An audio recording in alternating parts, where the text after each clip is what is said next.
Hi, my name is Alex Marquez, and I'm attending Full Sail for my digital cinematography bachelor's degree.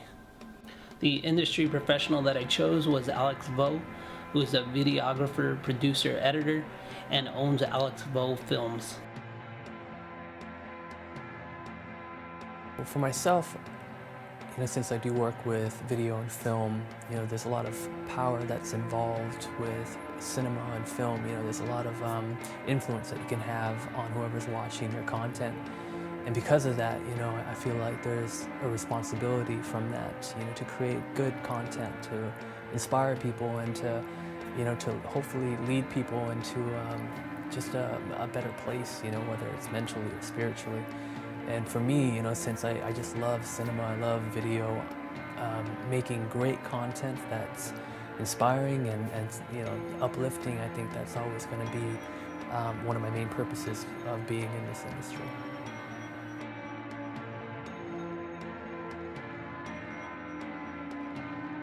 I feel like having video and media just so instantly there. Like for example, there's Instagram, and there are 15-second videos that they just started. Vine has a 6-second video, from Twitter, and because people are just shooting videos off their cell phone, and it's just so easily accessible. It's just a big plus in the industry because now people are able to shoot their own videos. People are seeing the value of video. People love watching videos, and right now, I think in our day and age, people would rather watch a video than just read content. People would rather, watch a video to find out how to do something rather than read instructions on how to do something. So I think because of that, video has found a new purpose and a new role in society where it just has so much more value. On an amateur level, because video is so accessible, you get a lot of the handheld home video stuff that you see on Facebook, and I think because of that you see a video everywhere. People just shooting video off of Instagram and Vine. So on an amateur level, I see a lot of that, and that's an awesome thing. On a professional cinematic level, anamorphic lenses seem to be like the thing right now these days, and I'm not sure. It definitely casts like a really cool lens flare, and like the look is like really awesome. And also I think part of the reason is because it's not very easily accessible. They're expensive lenses. Only the professional use them, and to mount to these lenses, they're usually pretty large, so you have to have these giant rigs and big crews to handle these giant rigs.